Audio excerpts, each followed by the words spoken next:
Blessed Palm and Passion Sunday to everyone. And thank you for joining the Mass online here in the Healing Eucharist. And you would imagine there will be a lot of people also going to churches, no, sa kanilang mga parishes, bringing palms and shouting with the choir, Hosanna to the Son of David. Brothers and sisters, this Sunday is unique compared to all the other Sundays. Why? Because this is two Sundays or two celebrations in one. It is called Palm Sunday to commemorate the entry of Jesus into Jerusalem, and he was welcomed happily by the people. But we know very well that this will be the last entrance or the last trip of Jesus to Jerusalem.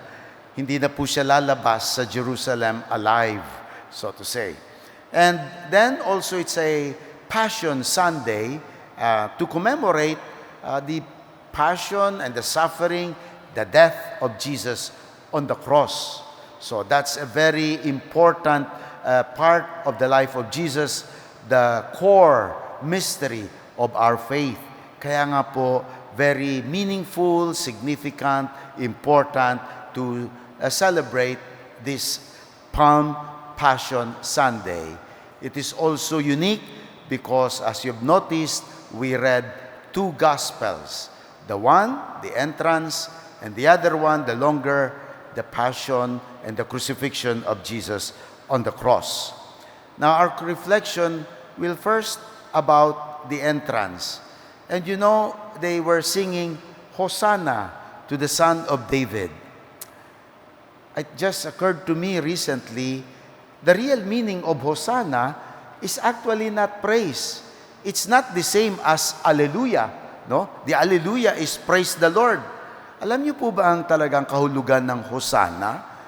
The Bible scholars would explain to us that Hosanna actually means save us.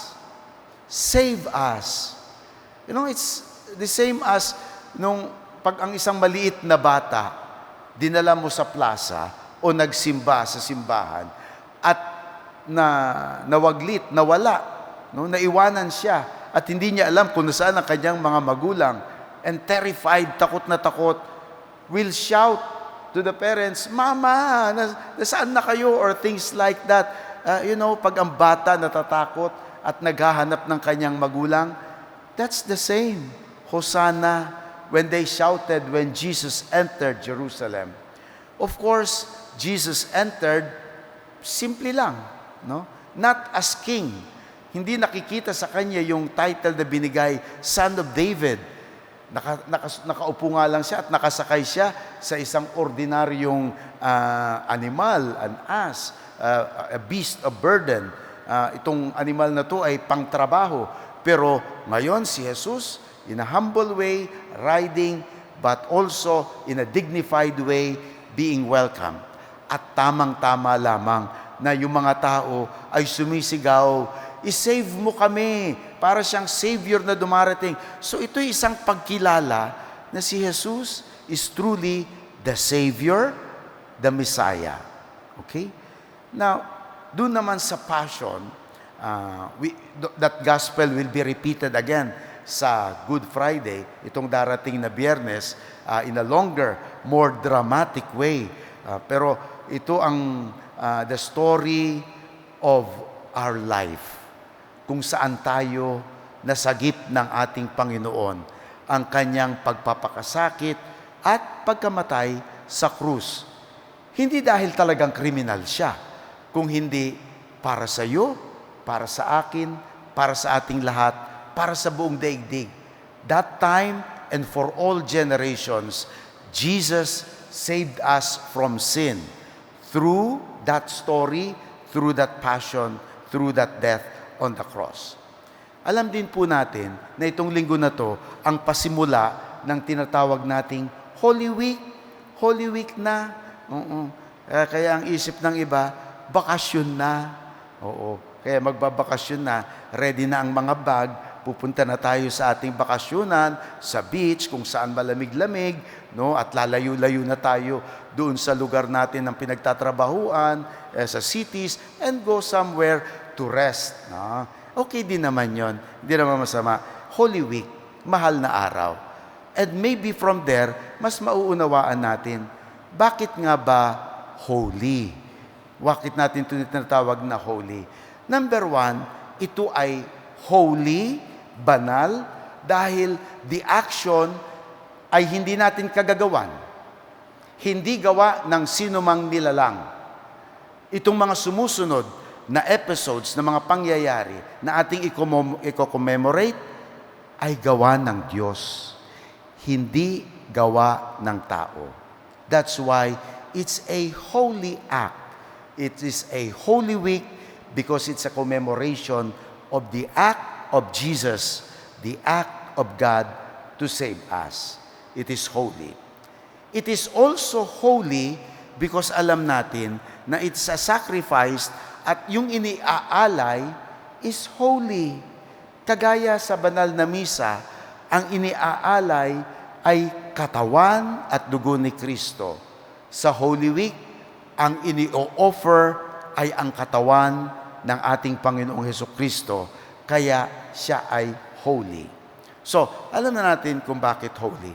Sa Tagalog, maganda rin ang pakahulugan, mahal na araw. Bakit hindi banal na araw? Bakit hindi mga sagradong araw?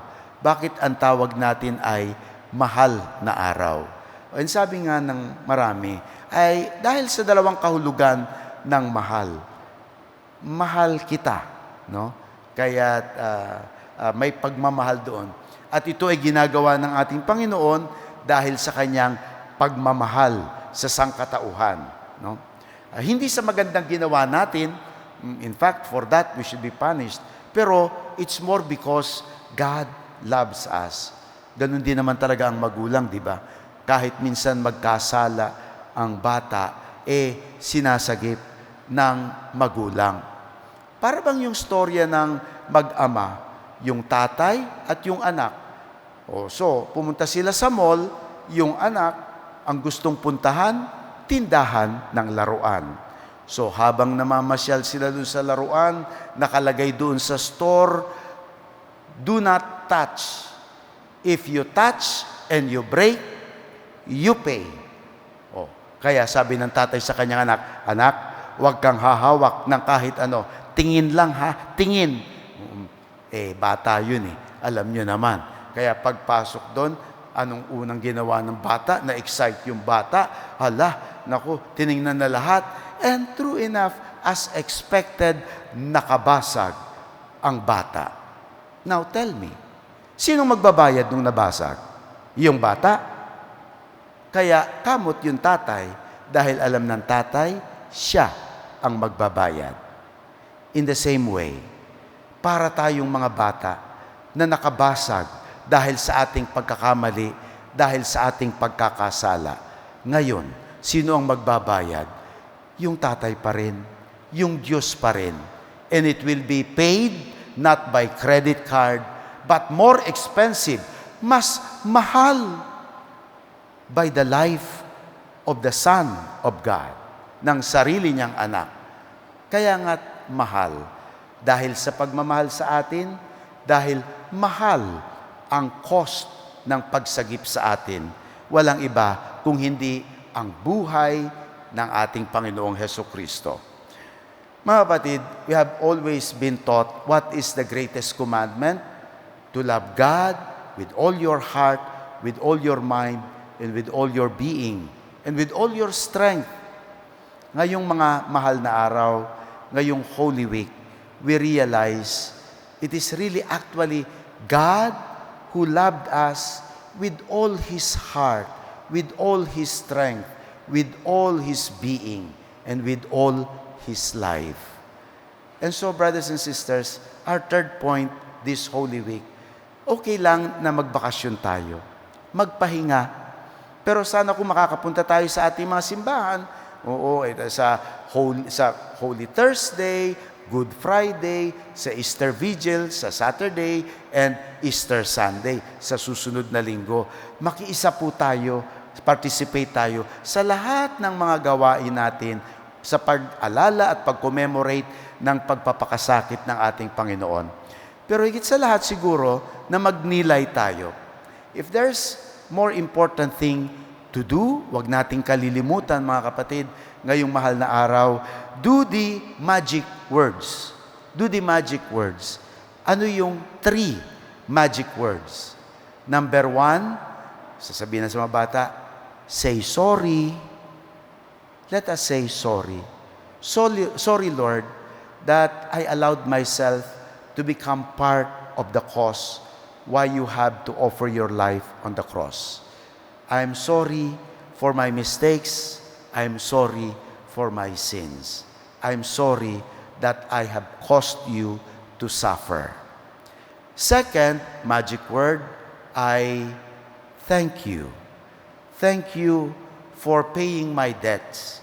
Thank you for saving me. Thank you for the many times when I cannot help myself and you're the ones who picked me up and saved me. Not only on the cross, but many moments in my life.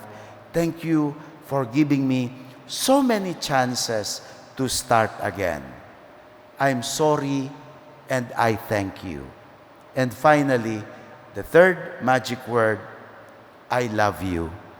Just as you have loved me and you have shown your love on the cross, so much so that now the sign of love is not anymore the heart, but the cross.